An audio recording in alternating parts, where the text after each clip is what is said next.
Well, here we are. I turned down here at the next block. Thanks, mister. I'll get off there.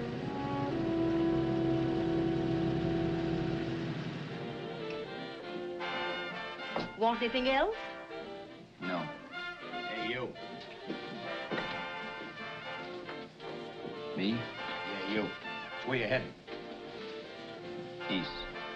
Too bad. I thought if you was heading north, I might be able to help you out. I'm pushing the Salt Lake, and I don't like to ride it alone at night. I'm one of those guys that got to talk or I fall asleep. Oh, sure, now, my partner, he's got Lou to keep him company, but I ain't got nobody at all. Where you coming from? West. Yeah, sure, I know, but where, L.A.? Maybe. I got a cousin out in L.A. You don't say. Yeah, he's been out. You're not much of a talker, are you? My mother taught me never to speak to strangers. Oh, a wise guy. So what? Okay, don't get sore. Just trying to be sociable, that's all. Hey, Glamorous. You change for a dime, will you?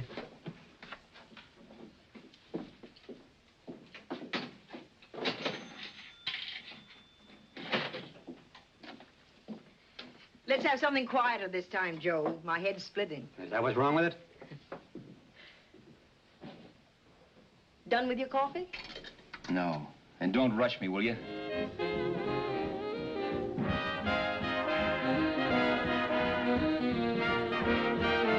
Hey, turn that off. Will you turn that thing off? What's eating you now? Yeah, what's eating you? That music, it stinks. Oh, you don't like it, huh? No, turn it off. Oh, wait a minute, pal.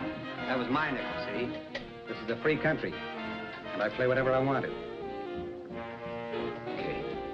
Sure, and if you don't like it, you don't have to listen to it. And you can leave here anytime you want to. Okay, I'm sorry I asked. First good piece played tonight and you don't like it. Some people just ain't got any good taste.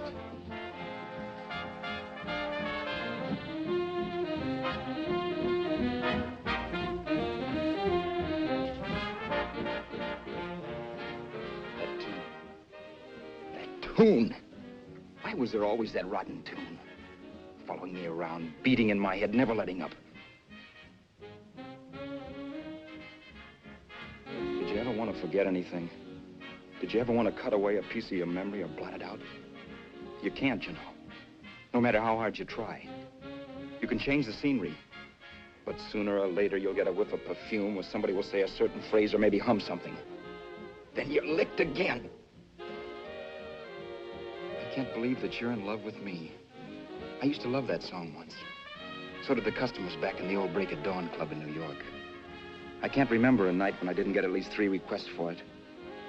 Sue, she was always selling it too. Those were the days.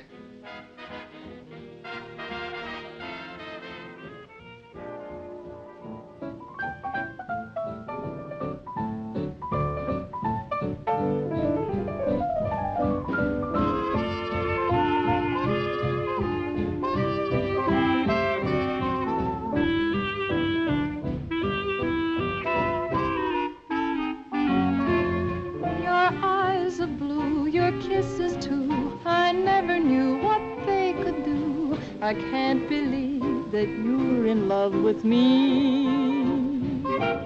You're telling everyone you know that I'm on your mind each place you go. They can't believe that you're in love with me. I have always placed you far above me. I just can't imagine that you love me. And after all is said and done, to think that I'm the lucky one, I can't believe that you're in love with me.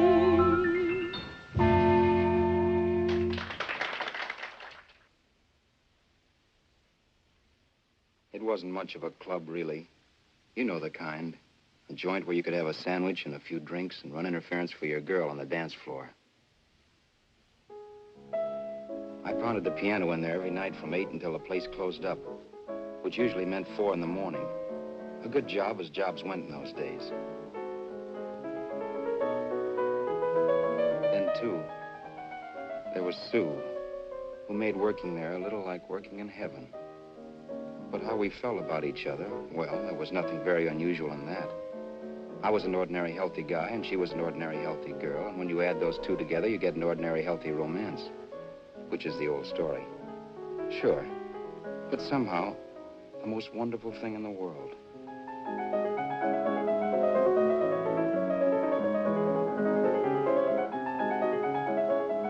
All in all, I was a pretty lucky guy.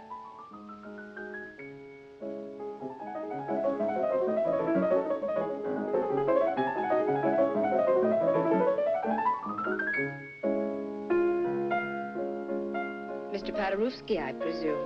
It's beautiful. You're going to make Carnegie Hall yet, Al? Yeah, as a janitor. I'll make my debut in the basement. I don't blame you for being bitter, darling, but you mustn't give up hope. Why, someday... Yeah, someday. If I don't get arthritis first. In the meantime, let's blow this trap.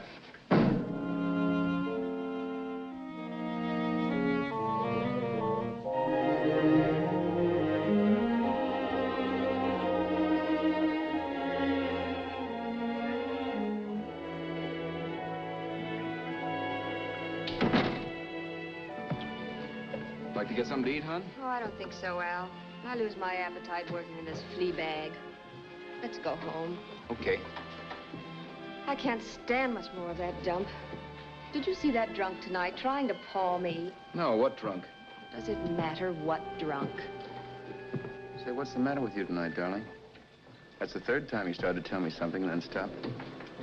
We shouldn't have any secrets from each other, Sue. Next week, we're going to make with the ring and the license. You and me will be a team. Yes, that's right. In the Bush League. I don't get you. We've been struck out. It's a funny way to talk, darling. Don't you want to marry me? Al, look, I love you. You know I do, and I want to marry you. But? But not now. Only after we've made good. Sunday, I'm going away. Oh, I know you'll think it's silly. That's why I hesitated to tell you. But I'm going to California. I want to try my luck in Hollywood. That's the most stupid thing I ever heard of.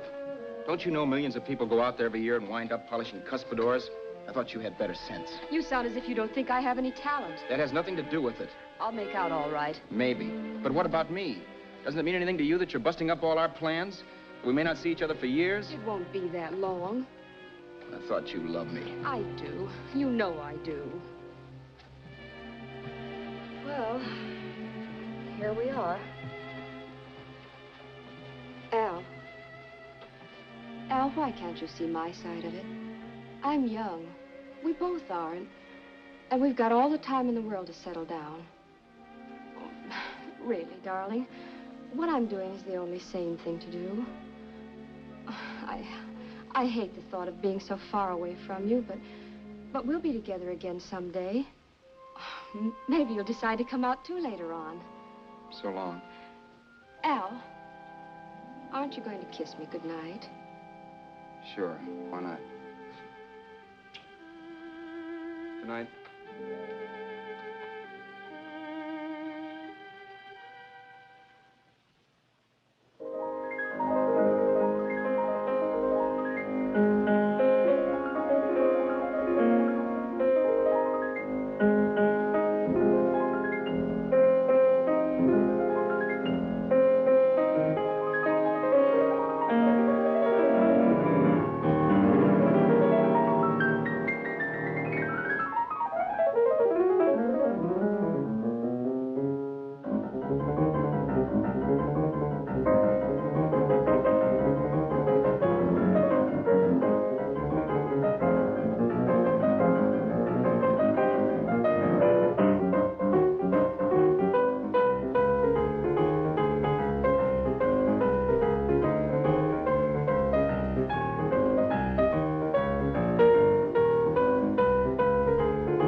Say, Roberts, you hit the jackpot this time. $10. Thanks.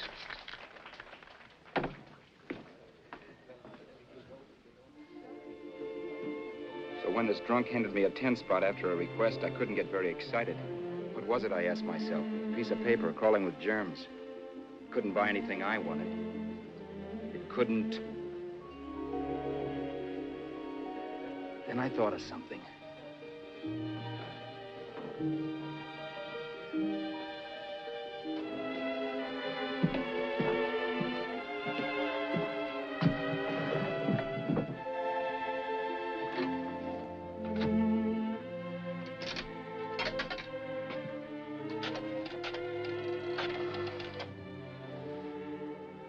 Long distance. I'd like to put a call through to Los Angeles. Miss Harvey.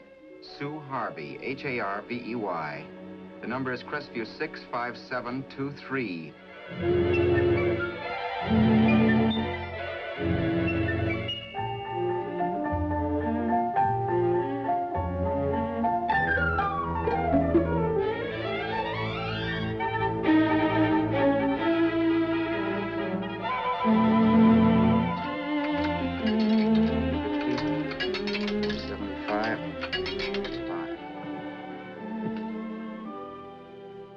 Hello, Sue? This is Al. Oh, baby, it's great to hear from you, too. What's that? You do? Oh, me too, darling. I thought I'd go batty without you. I just had to... Huh? You're working as a hashlinger? Gee, honey, that's tough. Those guys out in Hollywood don't know the real thing when it's right in front of them. You just stick it out, Sue, baby. Keep going around to those casting offices. I'm sure you'll click.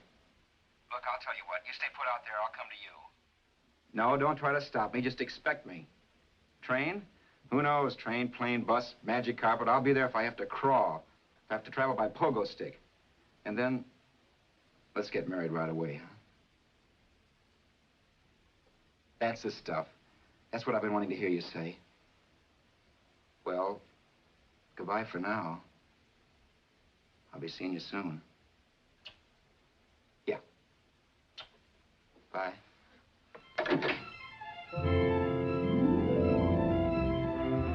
The only way I could cross country was to thumb rides. For even after hawking everything, I only had enough money to eat. Money. You know what that is. It's the stuff you never have enough of. Little green things with George Washington's picture that men slave for, commit crimes for, die for. It's the stuff that has caused more trouble in the world than anything else we ever invented. Simply because there's too little of it. At least I had too little of it. So it was me for the thumb.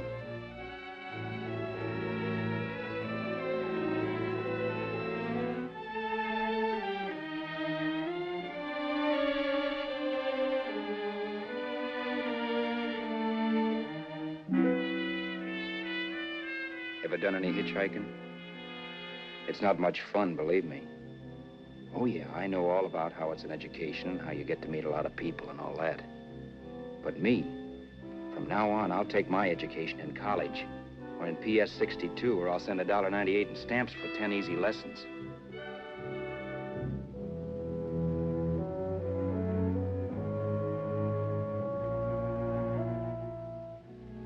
Thumbing rides may save you bus fare, but it's dangerous. You never know what's in store for you when you hear the squeal of brakes. If only I had known what I was getting into that day in Arizona. Here, throw that in the back seat. Okay, let's go. Make sure that door's closed.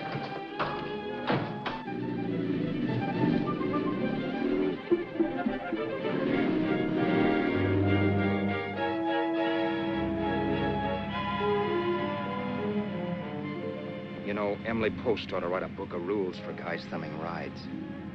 Because as it is now, you never know what's right and what's wrong. We rode along for a little while, neither one of us saying anything. I was glad of that.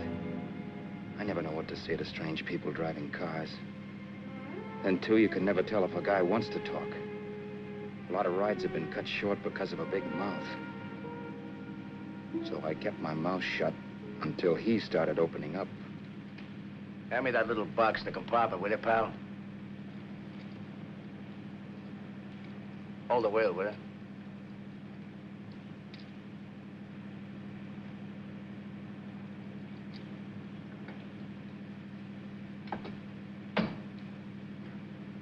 How far are you going? L.A. Wow, you're really traveling, aren't you? Yeah, but I don't expect to make it for a couple of years at the rate I've been promoting rides. Not much luck, huh? Sure, all bad. Not many people stop for a guy these days. Afraid of a stick-up, maybe. Well, you can't blame them. Where you coming from? New York? Well, New York. You're in luck this time. I'm going all the way. Right through to Los Angeles. You drive a car? Sure. Whenever you're tired, let me know. I'll holler. I guess at least an hour passed before I noticed those deep scratches in his right hand. They were wicked. 3 puffy red lines about 1/4 of an inch apart. He must have seen me looking at them because he said, Beauties, aren't they? They're gonna be scars someday. What an animal. Whatever it was, it must have been pretty big and vicious to have done that. Right on both counts, New York. I was tussling with the most dangerous animal in the world. A woman. She must have been Tarzan's mate. Looks like you lost the bob. Certainly wasn't a draw. You know, there ought to be a law against dames with claws. Yeah. I tossed her out of the car in her ear. Was I wrong? Give a lift to a tomato, you expect her to be nice, don't you? Yeah. After all, what kind of a dame some rides? Sunday school teachers? Yeah. A little witch. She must have thought she was riding with some fall guy. And me, who's been booking horses around racetracks since I was 20. I've known a million dames like her. 2 million. Yeah. Stopped the car, opened the door. Take it on the Arthur Duffy, sister, I told her. That's the stuff. As always done, huh? But if you want to see a real scar, brother, get a load of this. What? I got that one, Julie. Julie? Yeah, we're just kidding, of course. My dad owned a couple of Franco-Prussian sabers. Kept them on the wall for decorations. Well, one day, another kid and I took them down. When the old man wasn't around, had a duel. He got me in the arm here. Pretty mean cut. Infection set in later. Yeah, I can see that. Now, give me that box again, will you? Yeah.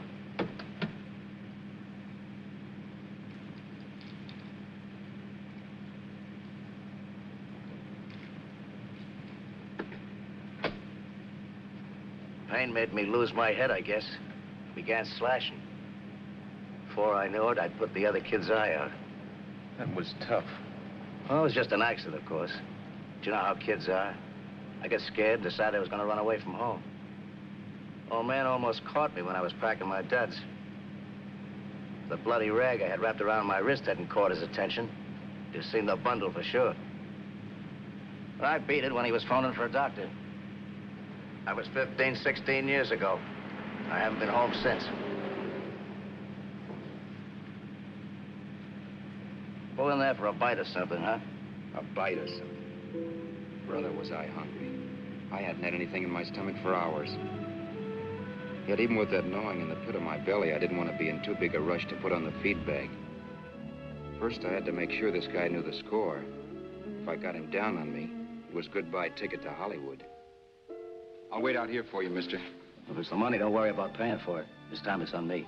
Well, that's white of you, Mr. Haskell, think nothing of it. You make your first million, maybe you can do the same for me. Come on, New York. I gotta make the West Coast by Wednesday. There's a horse running at Santa Anita named Parrot Bicycle. Means dough to me if I'm on him. We'll make it all right. He did most of the talking during the half hour we were in the place. I ate. He rambled on about his old man, whom he hadn't heard from since he ran away as a kid. Now he happened to become a bookie. And then all about how he got rooked in Miami. One race, 38 grand. They cleaned out my book. How do you like that? That was tough luck. Yeah, and I'm supposed to be the smart guy. Well, you just wait. I'm going back to Florida next season with all kinds of jack.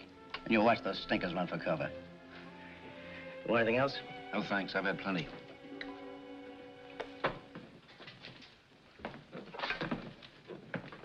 That check there, sister? Oh, just a minute. Your change, sir. Keep it, sister. Oh, thank you, sir. Call again. I'll be waiting outside for you when you finish work. Sharp check, huh?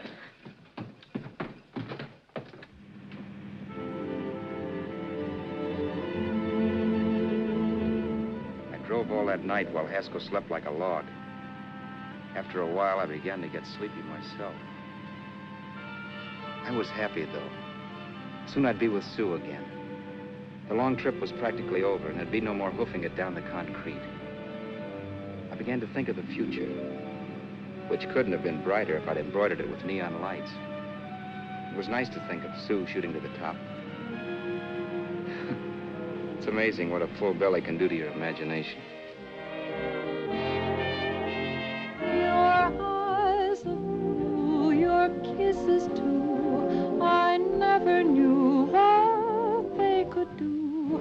I can't believe that you're in love with me. You're telling everyone you know I'm on your mind each place you go. I can't believe that you're in love with me.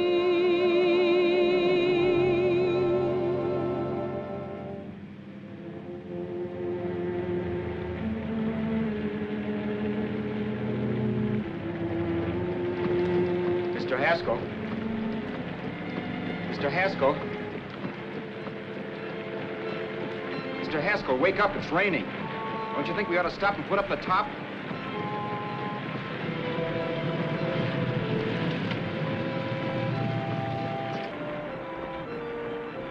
Mr. Haskell, I'm going to put up the top.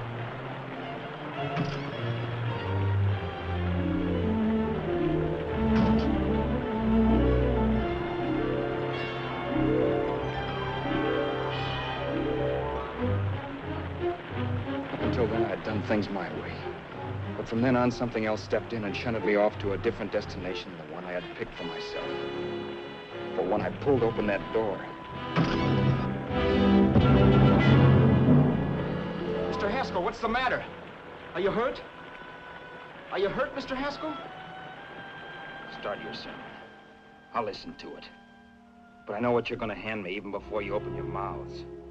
You're going to tell me you don't believe my story of how Haskell died and give me that don't make me laugh expression on your smug faces.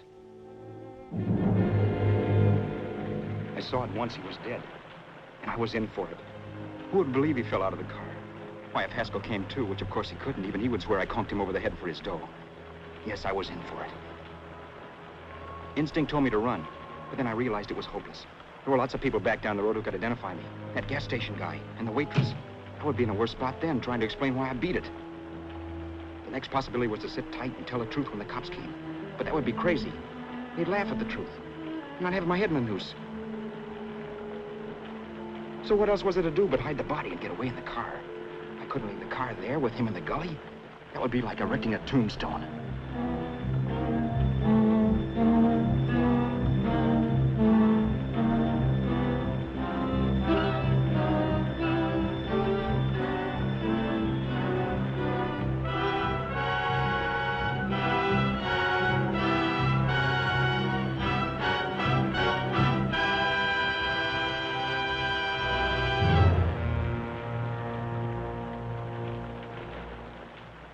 My idea was to cover him with brush, not to rob him. But then I remembered that even if I only drove the car for 100 miles or so, I would need money for gas. Besides, it was stupid of me to leave all that money on a dead man. Not only that, I'd have to take his driver's license in case I was stopped for something. I didn't like to think about it, but by that time I'd done just what the police would say I did, even if I didn't. My clothes. The owner of such an expensive car would never be wearing them. Some cop might pull me in on suspicion.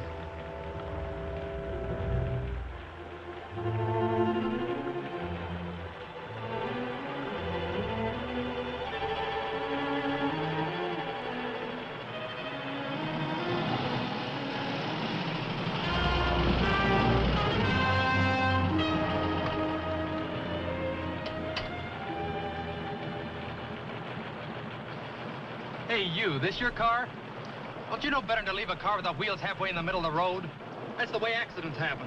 I'm sorry, officer. I was just putting up my top. I didn't think. Well, the next time, think. I'll let you go now, but watch your step in the future. I know that's a lonely stretch, but cars come by here once in a while, and we have plenty of crack-ups. Thanks, officer.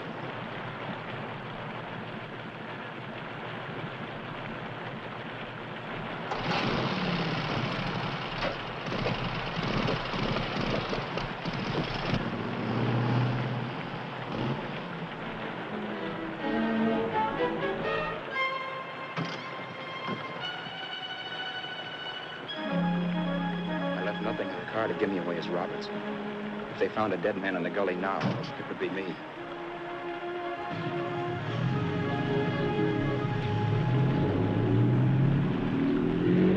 As I drove off, it was still raining. The drops streaked down the windshield like tears. I kept imagining I was being followed and that I could hear sirens back in the distance.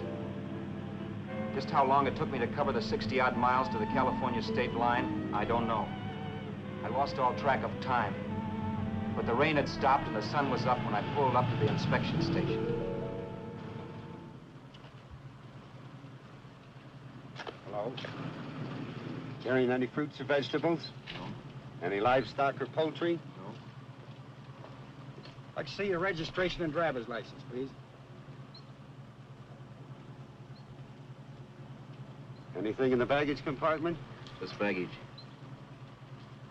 Charles Haskell, Jr., age 30, brown eyes, dark hair. Identifying marks, none.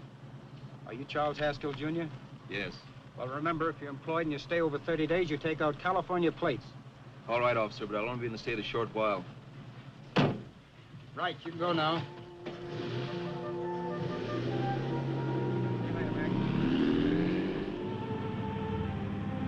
I couldn't drive any farther without some sleep. Cops or no cops, I knew I had to hit the hay and hit it hard. I was dead tired.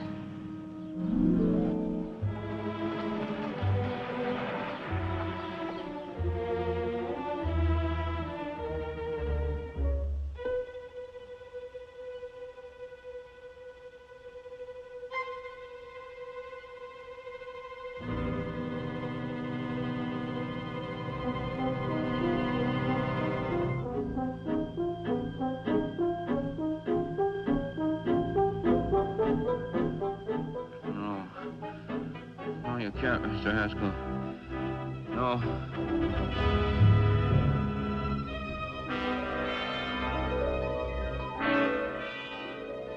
Mr. Haskell, you can't die. I think I did it. No, Mr. Haskell. No. No.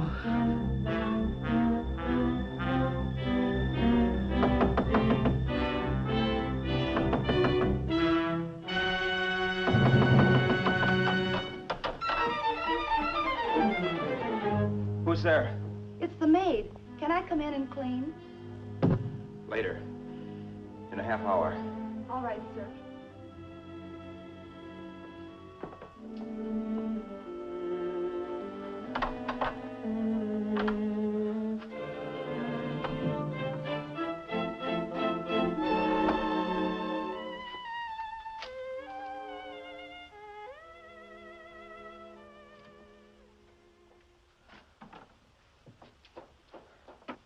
There was no time to lose. Every minute I had to be Charles Haskell was dangerous.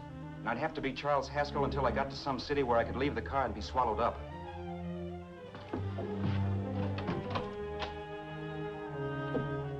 That meant driving the car as far as San Bernardino, maybe even to Los Angeles. In a little town, I might be noticed, but in a city, I should be safe enough. Then, after I ditched the car, I could go on to Sue. But those 5 minutes at the state line made me realize it might be a good idea to find out a little bit about Mr. Haskell. Then, if anybody asked me questions, I could give the right answers. The first thing I found out was that I had $768. This was a lot of jack, but believe me, it was the kind of money I'd rather not have.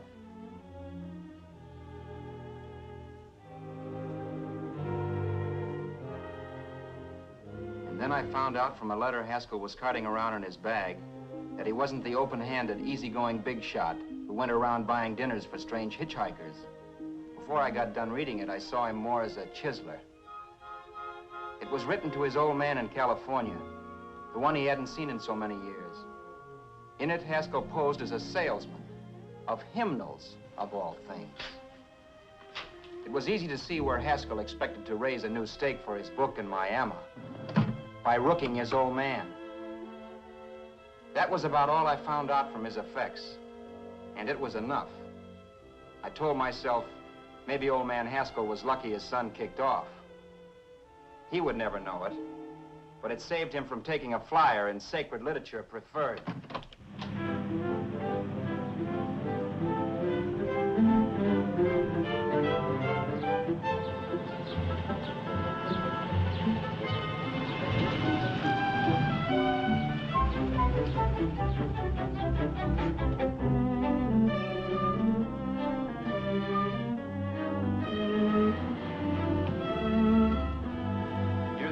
At Desert Center, I pulled up for water. There was a woman. Hey, you! Come on if you want to ride.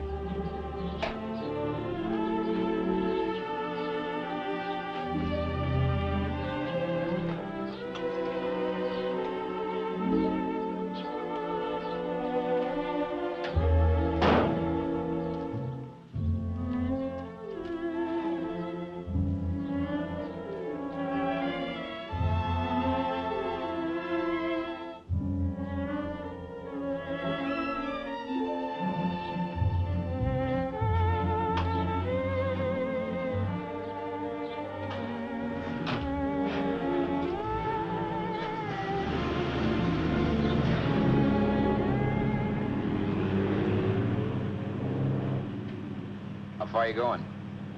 How far are you going? That took me by surprise, and I turned my head to look her over.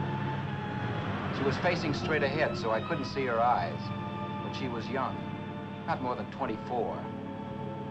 Man, she looked as if she'd just been thrown off the crummiest freight train in the world. Yet, in spite of this, I got the impression of beauty. Not the beauty of a movie actress, mind you, or the beauty you dream about when you're with your wife, but a natural beauty. A beauty that's almost homely because it's so real. Then suddenly she turned to face me. How far did you say you were going? Los Angeles? L.A.? L.A.'s good enough for me, mister. That's what I was afraid of. What'd you say? Oh, nothing, just thinking out loud. People get in trouble for doing that. What's your name? You can call me Vera if you like. You live in Los Angeles? No. Where are you coming from? Oh, back there. Needles? No. Oh, sure, Phoenix. You look just like a Phoenix girl. Are the girls in Phoenix that bad? The girl must have been pretty tired, because she fell asleep not 20 minutes after she stepped into the car. She lay sprawled out with her head resting against the far door, like Haskell. I didn't like that part of it much, but I didn't wake her up. It wasn't that this girl still worried me. I'd gotten over that funny feeling I had when she looked at me, which I put down as just my jangled nerves. With her eyes closed and the tenseness gone out of her, she seemed harmless enough. And instead of disliking her, I began to feel sorry for her. The poor kid probably had had a rough time of it. Who was she anyway? And why was she going to Los Angeles? And where'd she come from in the first place? The only thing I knew about her was her name. Not that it made any difference. A few hours more and we'd be in Hollywood. I'd forget where I parked the car and look up Sue. This nightmare of being a dead man would be over. Who this dame was, well, it was no business of mine. Where did you leave his body? Where did you leave the owner of this car? You're not fooling anyone. This buggy belongs to a guy named Haskell. That's not you, mister. You're out of your mind. That's my name, Charles Haskell. I can prove it. It's my driver's Save license. yourself the trouble, mister. Having Haskell's wallet only makes it worse. It just so happens I rode with Charlie Haskell, all the way from Louisiana. He picked me up outside of Shreveport. You rode? You heard me. Then it all came back to me. All the talk about dueling and scars and scratches. There was no doubt about it. Vera must be the woman Haskell had mentioned. She must have passed me while I slept. Well, I'm waiting. My goose was cooked. She had me. That Haskell guy wasn't dead yet. He wasn't stretched out stiff and cold in any Arizona gully. He was sitting right there in the car, laughing like mad while he haunted me. Well? There was nothing I could say. It was her move. Vera, whatever her name was just my luck picking her up on the road. It couldn't have been Helen, or Mary, or Evelyn, or Ruth. It had to be the very last person I should ever have met. That's life. Whichever way you turn, fate sticks out a foot to trip you.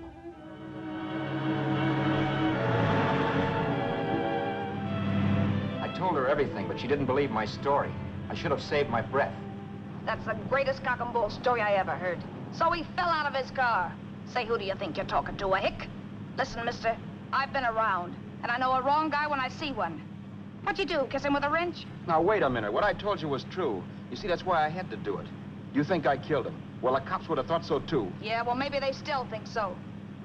What makes you so sure I'll shut up about this? Sure, I'm innocent. Give me a break, will you? It won't do me any good having you pinched. The cops are no friends of mine. Now, if there was a reward, but there isn't. Thanks. Don't thank me yet. I'm not through with you by a long shot. Let's see that roll.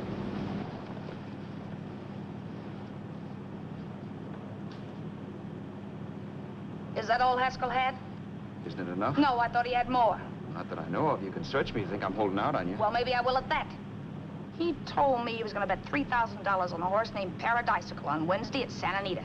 He was stringing you along. He meant 300. Maybe. Sure, $3, 300. He was a piece of cheese, a big blowhard. Listen, mister, don't try and tell me anything about Charlie Haskell. Remember, I knew him better than you did. Okay, then you knew he was a four-flusher. That explains the $3 bet. I'm not so sure he didn't have that $3,000. Why should I believe you? You got all the earmarks of a cheap crook. Now, wait a Shut minute. up. You're a cheap crook and you killed him. For 2 cents, I'd change my mind and turn you in. I don't like you. All right. Don't get sore. I'm not getting sore. But just remember who's boss around here. If you shut up and don't give me any arguments, you'll have nothing to worry about. But if you act wise, well, mister, you'll pop into jail so fast it'll give you the bends. I'm not arguing. Well, see that you don't. You know, as crooked as you look, I'd hate to see a fella as young as you wind up sniffing that perfume that Arizona hands out free to murderers. I'm not a murderer. Of course you're not. Haskell knocked his own head off. He fell, that's how it happened, just like I told you. Sure, and then he made you a present of his belongings. I explained why I had to do that. Doesn't make a difference one way or another. I'm not a mourner. I liked Haskell even less than I like you. Yeah, I saw what you did to him. What do you mean? Well, scratches on his wrist. Sure, I scratched him. I'll say you did. So your idea was to drive the car a little way, maybe into San Bernardino, and then leave it. You weren't gonna sell it? Sell it? You think I'm crazy? Somebody else's car? See, all I want to do is leave it somewhere and forget I ever saw it. Not only don't you have any scruples, you don't have any brains. I don't get you. Maybe it's a good thing you met me. You'd have got yourself caught, sure. Why, you dope. Don't you know a deserted automobile always rates an investigation? Huh? Look, the cops find a car. Then they get curious. They wonder where the owner is. So, all right, they don't trace Haskell. They trace you. I never thought of that. The only safe way to get rid of the car is to sell it to a dealer. Get it registered under a new name. Say, stop at the next store. I want to get a bottle and do some shopping before we hit L.A. Okay. As soon as we find a place, I'll drop you off and pick you up later. Nothing doing. You're coming in, too. From now on, you and I are like the Siamese twins. Have it your way, but I don't get the point. The point is, I don't want you to get lost. I'm not going to beat it if that's what you're afraid of. I'll say you're not. Well, I'm going to see that you sell this car so you don't get caught. Thanks. Of course, your interest wouldn't be financial, would it? You would want a small percentage of the profits. Well, now that you insist, how can I refuse? 100% will do. Fine. I'm relieved. I thought for a moment you were going to take it all. I don't want to be a hog. A few hours later, we were in Hollywood. I was recognizing places Sue had written about. It struck me that far from being at the end of the trip, there was a greater distance between Sue and me than when I started out. Vera wasn't kidding with that Siamese twins crack. She rented a little apartment as Mrs. Charles Haskell. When I objected to this, she explained that it was on account of the car. A dealer might think something was funny if he called and found we were using different names.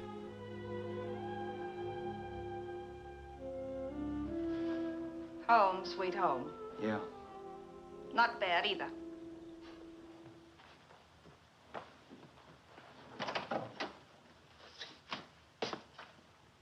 In case there's any doubt in your mind, I'll take the bedroom. Yeah. Sure is stuffy in here.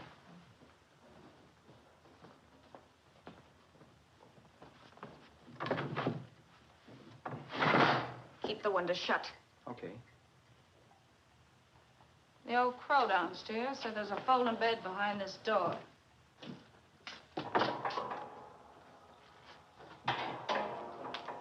You know how to work it? I invented it. Some joint. One can't have everything.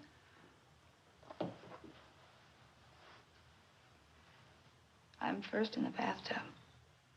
I don't know why, but I figured you would be.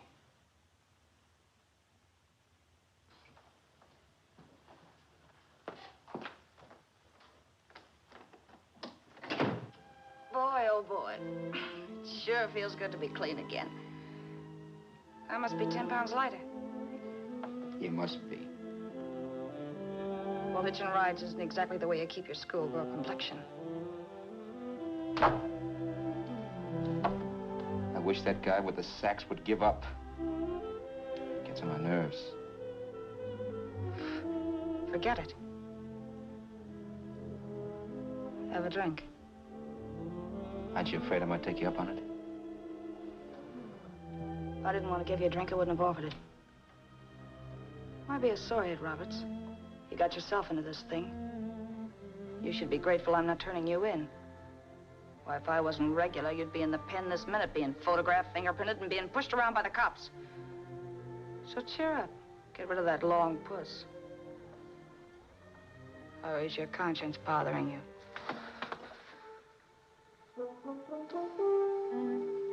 No. It isn't. Swell. That's the spirit. He's dead and no moaning around will bring him back. Anyway, I never could understand this worrying about something that's over and done with. Now, look, Vera, for the last time, I didn't kill him. Haskell was a sick man. Maybe he was dead before he fell out of the car. I don't know. Sure, he died of old age. All right. So if it'll make you sociable, you didn't kill him.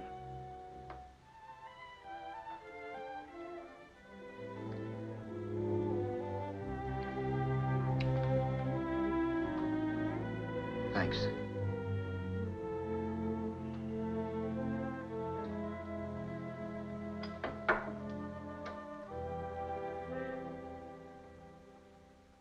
We're out of liquor, Roberts. Yeah. Too bad. I felt like getting tight tonight. Well, I think you succeeded.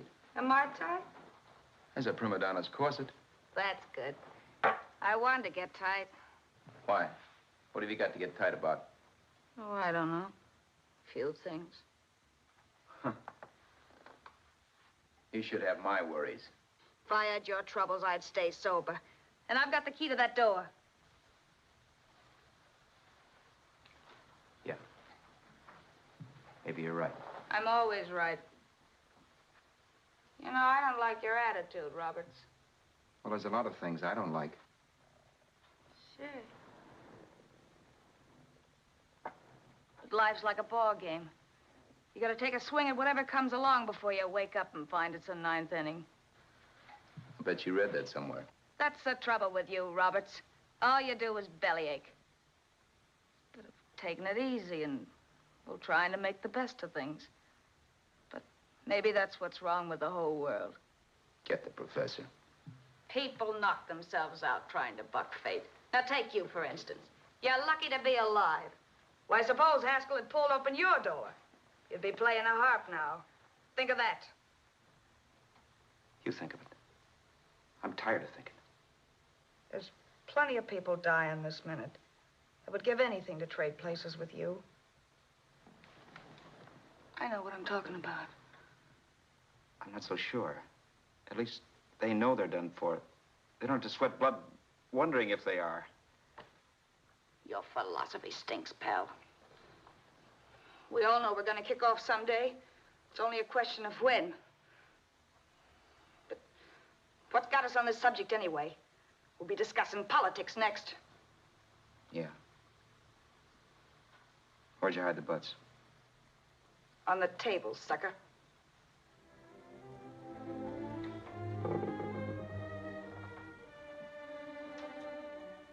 We bored each other with conversation for a couple of hours longer.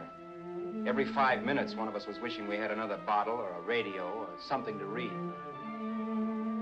Then finally, we ran out of chatter. I know it's only 11 o'clock, but I want to get up early and make the rounds of the used car lots. No hurry about that. We've got all the time in the world. Maybe you have, but if you think I want to stay cooped up in this place any longer than I have to, you're batty. It's not a bad place. Pay plenty for diggings like this in New York. I wouldn't like it if it was the Ritz.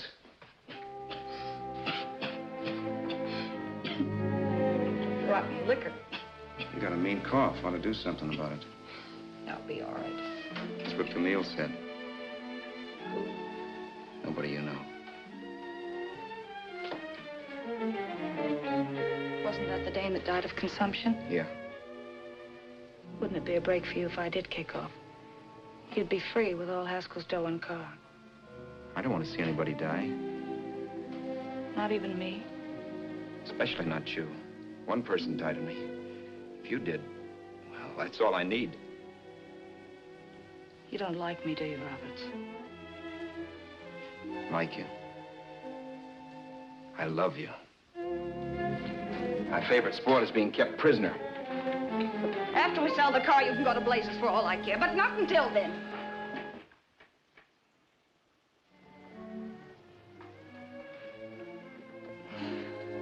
I'm going to bed.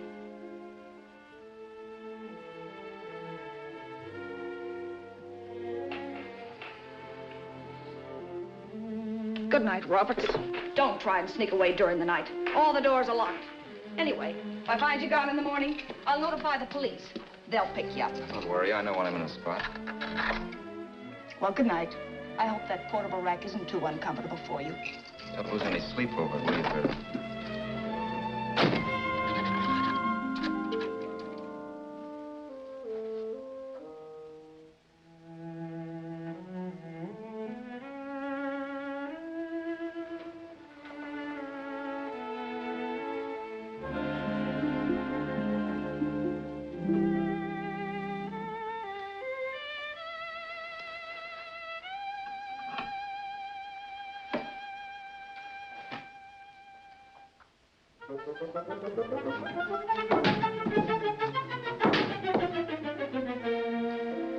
Crestview.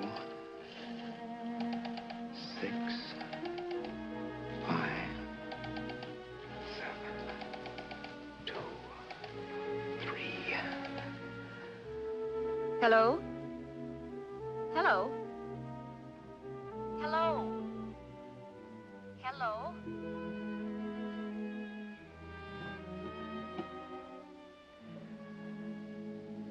No.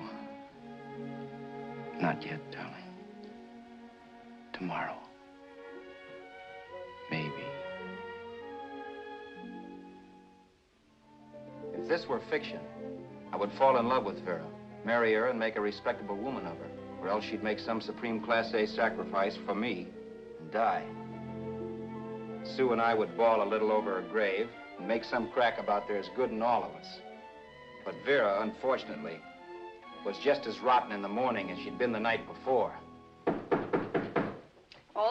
All right, I'm coming. Look, Vera, it's almost noon. So what? The dealers will be there all day. I'll be there all year, too, but that doesn't mean I'm going to wait that long. Shut up. You're making noises like a husband. Well, do I rate a whistle? You sure do, but let's go. Let's go, let's go. I spent $85 and 2 hours preparing bait, and all you can say is let's go. Come on.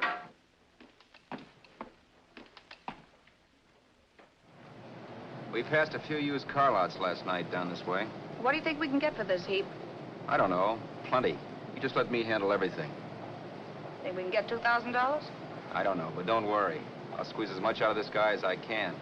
If I let it go cheap without a fight, he might think we've stolen the car. And listen, don't make any slips and call me Roberts. That'll cook us. I don't need you to tell me that. You better just sit by and keep your mouth closed. Remember, we're both in the soup if anything happens. Forget it and drive. You're my wife, Vera Haskell. Look, after the deal's closed, let's go back to that place on Hollywood Boulevard where I saw the fur jacket. I want to buy it. After the deal's closed, I'm saying goodbye to you. That's right, I forgot. I guess I'm getting kind of used to you. Well, that's a habit you could start breaking. Let's try this place in the middle of the block.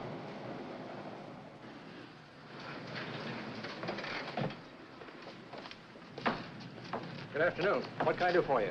We're interested in selling a car. If the price is right. Well, if it's in good mechanical condition, it should blue book for about $1,600. Tony, take a look at this motor. $1,600. Are you kidding?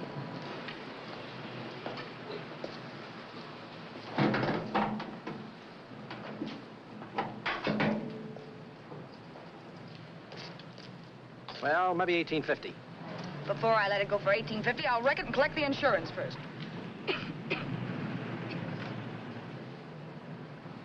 Lady, this motor's seen a lot of driving.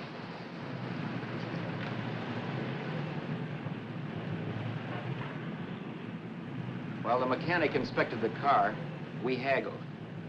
At last, when we were all worn out, we hit a compromise. His price. Okay, it's a deal. All right, come in. We'll sign the papers. I have the ownership papers right here with me. Look, Vera, in the meantime, will you clean out the dash compartment? There may be some stuff in it.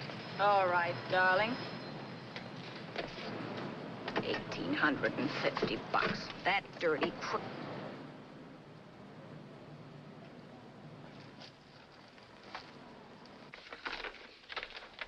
New York, huh?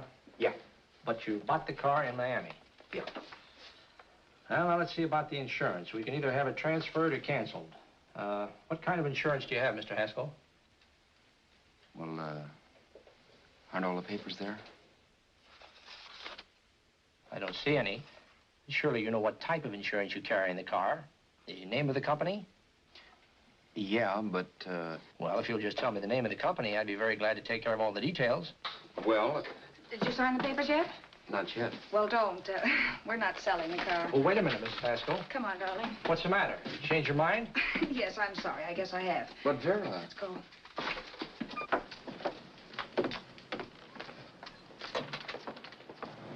You got me out of a tight spot, Vera. But I still don't understand all this. You will in a minute. I almost threw away a gold mine. 1850 isn't to be sneezed at. The car doesn't book for as much as I thought. We're not selling the car. You want to keep it. Now, wait a minute, Vera. You said yourself I wouldn't be safe until the car was in someone else's name. I'd like to be free of this mess when I go. That's just it, Roberts. You're not going. There's a drive-in at the next corner. Pull in there and we'll get a bite to eat. And I'll explain. What is this, another one of your brilliant ideas?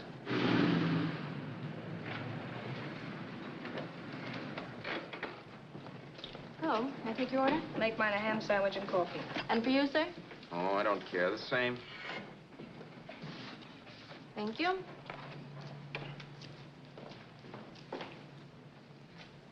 Get this, Vera. I've been pretty patient so far. I've done everything you asked me to do, but no more. Shut up. You've taken Haskell's money, and you can have the dough we get from selling the car, but you're not going to keep me a prisoner. It's a good thing I bought the paper. Take a look at that. Vera, I'm in no mood. Read that.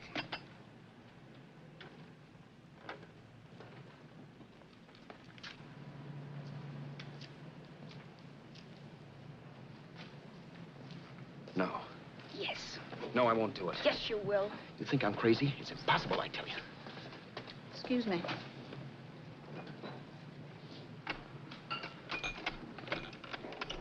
Blow the horn when you're through. No one could possibly get away with an act like that. It'd be wise to me in a minute. Don't be yellow. You look enough like him. The same coloring and the same build. See how his clothes fit you? No kidding, you almost had me fooled for a while. Oh, grow up, Vera. Don't you think a father knows his own son? And there must be other relatives. The father won't have to know you. We'll wait till he gives up the ghost. He's an old geezer and he won't pull through. And as far as other relatives are concerned, they haven't seen you in 15 or 20 years. Eat. I'm not hungry. And I won't do it. It's not as tough as it sounds. Remember, you've got all kinds of identification. His car, letters, license. I could never get away with it. It's the stupidest thing I've ever heard. The old boy has scads of dough. Look in the paper there. Personal fortune assessed at over 15 million. He'll leave plenty, I tell you. Maybe he cut off his son. How do we know? It's out, Vera. I won't have anything to do with it. I think you will. Look, Vera, I'll do anything within reason. But not that. So forget it. Find yourself another stooge. You sap. You'll be fixed for the rest of your life as Charlie Haskell. You can take your inheritance and go away. No more worrying about the rent, no sweating, scheming, wondering where your next meal's coming from. Think about that, Roberts. Vera, please, you're talking too loud. On this, I'm splitting 50-50 with you. Sure, why not? We're both alike, both born in the same gutter. Now, take it easy, Vera. There's people around here. You don't know what you're talking about. We'll wait till we read that old man Haskell's dead. And you show up. Like you read in New York that he was sick. No. Suppose he doesn't die. He will. I know he will. Something tells me. But as much as I insisted I would have no part of her scheme, Vera was taking it for granted I would. Neither of us had our mind on the cards as we played that night. I knew we were just trying to kill time between newspaper editions. This was a death watch for Vera. Maybe it was for me, too. Don't you realize if I'm caught, they'll want to know where I got the car and stuff, and they'll have me on a murder charge. If you're smart, you won't get caught. I knocked with 7. And if I'm caught, don't you realize you'll be out, too? 18 points, that gives me 30. How will I be out? You'll be out $1,850 we would have gotten on the car. Really, Vera, you'd be an awful chump if you threw away all that dough on a dizzy long shot. Let me sell the bus tomorrow. With the money it'll bring and what you've already got, a clever kid like you can run it up in no time. Then we'd both be in the clear. I'll be in the clear anyway. Maybe. Maybe. But if I got caught, I'd get good and sort you, you know. You mean you'd squeal? Oh, no, not squeal exactly. Never mind what you meant. Even if you did tell the cops I was in on it with you, what could they do to me? They might give me the same medicine they gave you. Yeah. A rope. But I'm on my way anyhow. All they'll be doing will be rushing it. All right. But think of the $1,850 you'd lose. You'd kick yourself along the block if you ever let it get away from you. I'll take the chance. Want another drink? You're being a goon. That's the way people wind up behind the 8 ball. Once they get a few dollars, they become greedy and want more. My. Caesar. Who? You know that Roman general? He got his for being greedy. He wasn't satisfied, so the final wind-up was he took the count. A couple of days ago, you didn't have a dime. Why, you were so broke you couldn't pay cash for a postage stamp. Now you've got almost $700 with $1,850 in the offing. Take my advice. Don't try for more. I'm tired of this game. Let's have some blackjack. Play solitaire. Okay, I will if that's the way you feel about it. That's the way I feel about it. Getting sore and throwing things won't help much, Roberts. I'm really doing you a favor. I help you out of a jam by keeping my mouth shut. I show you how to make some soft money. And what thanks do I get? Thanks. Sure. Or would you rather call the cops and told him you killed the man and stole his money? I didn't kill anybody. Yes, you did. No, I didn't. You know I didn't. All right, then. Suppose I call the cops. If you're innocent, what do you got to be scared of? Okay. Call him, you mutt. Go ahead and call him. See if I care. At least they'll give me a square deal. You want me to call them? You heard me. But I'm warning you. If I'm pinched, I'll swear you were in on it. I'll say that you helped me. If I fry, I'll get even with you. You wouldn't dare. You didn't. Yeah? Then try it and see. Call him. Yeah. Okay, I will.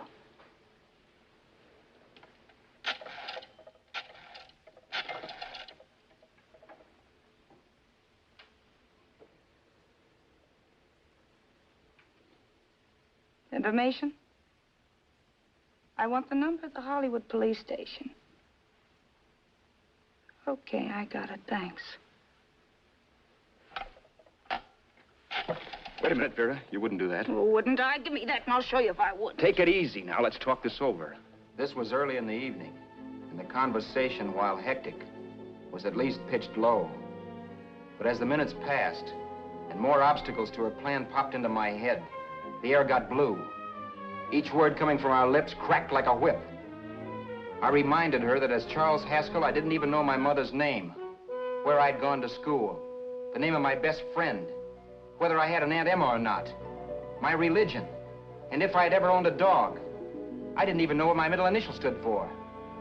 I also pointed out that the real Haskell had a scar on his forearm.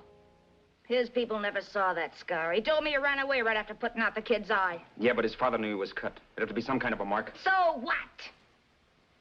The old man's dead, or will be. I hope by tomorrow morning's papers. Anyway, you could cut yourself a little, couldn't you? Boy, for that kind of dough, I'd let you cut my leg off. You're drunk and you're crazy mad, Vera. Turn me in if you want to, but I won't get mixed up in this. Besides, how do we know Haskell was such a phony? Maybe he wasn't the man's son at all. Maybe he just dreamed it up. Well, dreaming or not, you won't be dreaming when the law taps you on the shoulder. There's a cute little gas chamber waiting for you, Roberts. And I hear extradition to Arizona's a cinch. Where's that phone? Vera! Leave me alone. Vera! Here. I want a phone call, police. I hate you yellow stinker. You leave me alone. I'll let you alone when you promise to leave the phone where it is. You're drunk. You don't know what you're doing. You're hurting me. Will you promise? All right.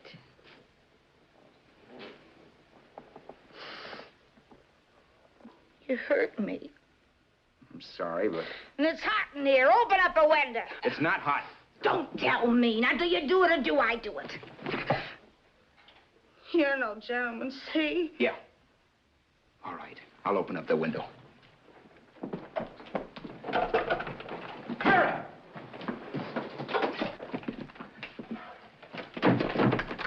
Vera, open the door. Please open the door. Vera, open the door. Don't use the phone. Listen to me. I don't like you, Roberts. You're no gentleman, see? You hurt my hand, and I'm going to get even with you. If you don't open the door, I'm going to kick it down, Vera. Vera, don't call the cops. Listen to me. I'll do anything you say. Vera, let me in.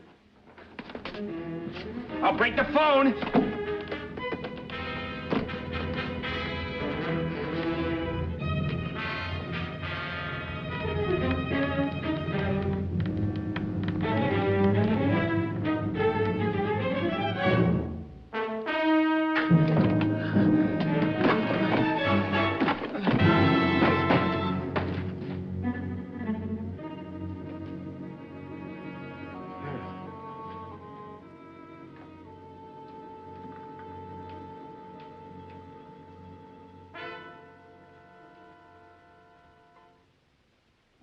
The world is full of skeptics. I know. I'm one myself. In the Haskell business, how many of you would believe he fell out of the car? And now, after killing Vera without really meaning to do it, how many of you would believe it wasn't premeditated? In a jury room, every last man of you would go down shouting that she had me over a barrel and my only out was force. The room was still. So quiet that for a while I wondered if I had suddenly gone deaf. It was pure fear, of course. And I was hysterical. But without making a sound. Vera was dead. And I was her murderer. Murderer? What an awful word that is. But I'd become one. I'd better not get caught. What evidence there was around the place had to be destroyed. And from the looks of things, there was plenty. Looking around the room at things we'd bought was like looking into the faces of 100 people who'd seen us together and who remembered me. This was the kind of testimony I couldn't rub out. No. I could burn clothes and hide bottles for the next 5 years. There'd always be witnesses. The landlady, for one. She could identify me. The car dealer, the waitress in the drive-in, the girl in the dress shop, and that guy in the liquor store. They could all identify me. I was cooked. Done for. I had to get out of there. While once I'd remain beside a dead body, planning carefully how to avoid being accused of killing him, this time I couldn't. This time I was guilty. Knew it. Felt it. I was like a guy suffering from shock. Things were whirling around in my head. I couldn't make myself think right. All I could think of was the guy with the saxophone and what he was playing. It wasn't a love song anymore. It was a dirge.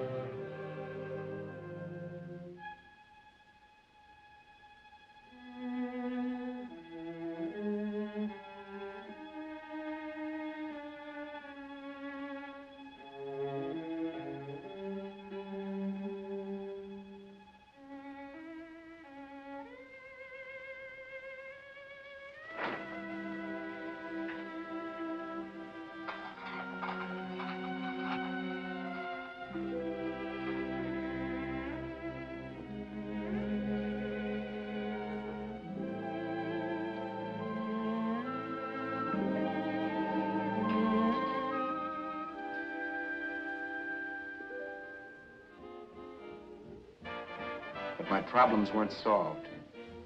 I had to stay away from New York for all time. Because Al Roberts was listed as dead and had to stay dead. And I could never go back to Hollywood. Someone might recognize me as Haskell. Then, too, there was Sue. I could never go to her with a thing like this hanging over my head. All I could do was pray she'd be happy.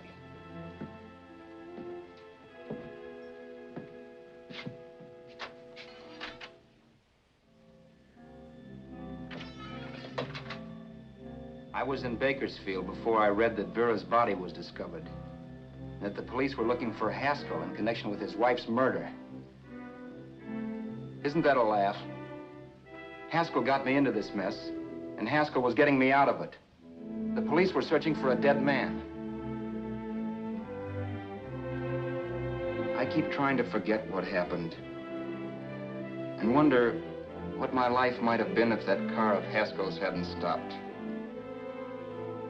But one thing I don't have to wonder about. I know. Someday a car will stop to pick me up that I never thumbed.